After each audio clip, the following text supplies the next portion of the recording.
Welcome back. Turning now to the 2020 election. You have to remember, this is the first election where somebody born in the 21st century will be voting. We have brand new data about how those youngest voters feel about two of the oldest presidential candidates in election history.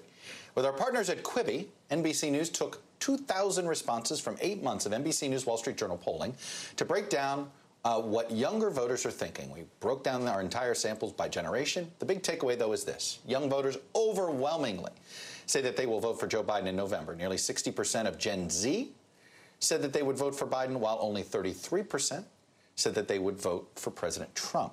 And millennials were similar, with 55% voting for Biden and 35% going with Trump. But just because they're voting for Joe Biden doesn't mean they're exactly excited about his candidacy. Most young voters certainly don't have a high opinion of the current president. Both groups gave him a highly negative rating, nearly 60%. And while Biden's negative rating isn't as high as Trump's, his positive rating is pretty low, 26% from Gen Z and only 3 points higher from millennials. Here to help us break down our analysis is Shauna Thomas. She's content development executive at Quibi, and of course a Meet the Press alum, and our NBC News political editor, Carrie Dan.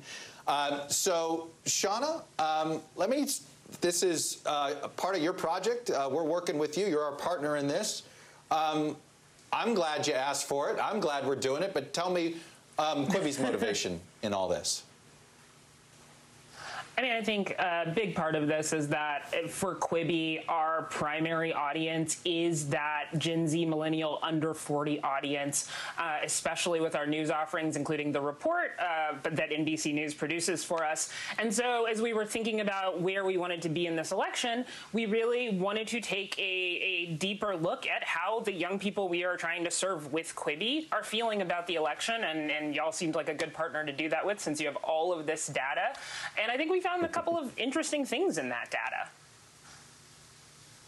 Well, Carrie, let's go through. I think the biggest thing that long-term people need to take away from this is just the makeup, the demographic makeup of these Gen Z voters. I can put it up. We do have the presidential race divided by this. Among white Gen Z voters, it's Biden by 8 points. Among Gen Z voters of color, it is Biden by a whopping 45 points. I believe, 67-22. I see on screen there we have 57-33, so we need to check that number from what I had here. But, Carrie, I'm curious, tell us about the overall demographic makeup of this group compared to the rest of the electorate. Well, when we're talking about Gen Z, we're talking about voters who are 18 to 23. These are the very youngest group of voters. And right now, they made up about 7% of our sample overall of all of the thousands of voters that we looked back on. That's compared to millennials, who make up about 25%. So it's a slice of the pie right now. But the number that really stuck out to me in the demographics check here was that this is a group that is 40% voters of color. That's compared to about a quarter of the electorate overall, and a sliver of some of those older generations. So this is a group that is up and coming. They're voting likely for the first time. They're entering the voting process, and they are extremely diverse, much more so than their parents' generation or their grandparents' generation. And in this data, we see just how vehement the feelings of these voters of color are against Donald Trump. They are very, very negative on him, much more so than their white counterparts, even in these youngest generations, which just shows you how influential I think this period of time in their lives is going to be going forward. If you're a Republican strategist, you're worried about a big voting demographic entering the electorate with very negative feelings about Republicans. Shauna Thomas, what's interesting, though, is that in some ways the gender splits, even among young voters, look a lot like the general splits among all voters. Among Gen Z men and among millennial men, Biden leads, but basically within the margin of error, 44-42 in Gen Z, 45-42 with millennials. Among women, it's the gender chasm as we've seen.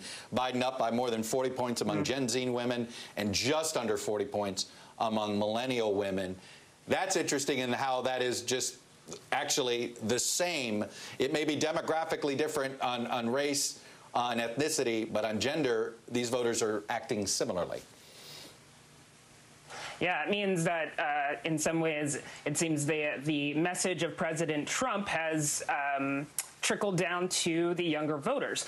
I also think that part of what makes this interesting is this sort of the same thing Carrie just said about race in the Republican Party, gender in the Republican Party. If this age group actually thinks of the Republican Party as equates Donald Trump, and I think we can have a longer conversation about what that means if President Trump doesn't win, I think the Republican Party should be really worried about women as well going forward, especially if you also look at 2018 and all the energy and all the women who came into the House of Representatives at that point. It was a diverse group. It was a big group. You're seeing, if you are a young woman and you are seeing that, and then you are also comparing that to the Republican Party, you start to say, okay, is the Republican Party for me? So I don't know how much that will necessarily, I mean, it probably will affect this election a lot, but going forward, the Republican Party is definitely going to have to figure out how do you bring especially young women back into their fold. Yeah, but Carrie Dan, if you're the Biden campaign, you got work to do too. Right, Chuck. These numbers really show that millennials and Generation Z, they're saying, all right, I'll vote for Biden, but I don't have to like it.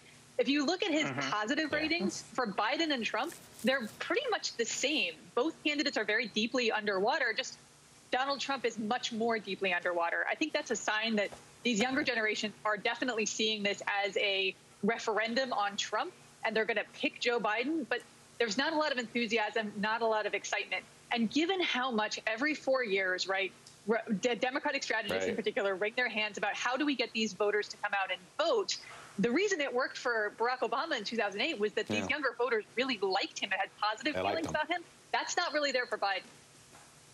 Yeah. Yeah, and good luck using college campuses as a way to round up the vote these days. We're not even sure how effective that can be in this current environment. Yeah, Shauna okay, Thomas, I was just about to jump in and say it would, you know, I do think... It's all right. I was about to say goodbye. It's okay. Are we going to keep going, or... No, Shauna, I'm sorry. Well, thanks for having us, anyway, and Shauna thanks Thomas, for helping Carrie Dan. You got it. Thank you both.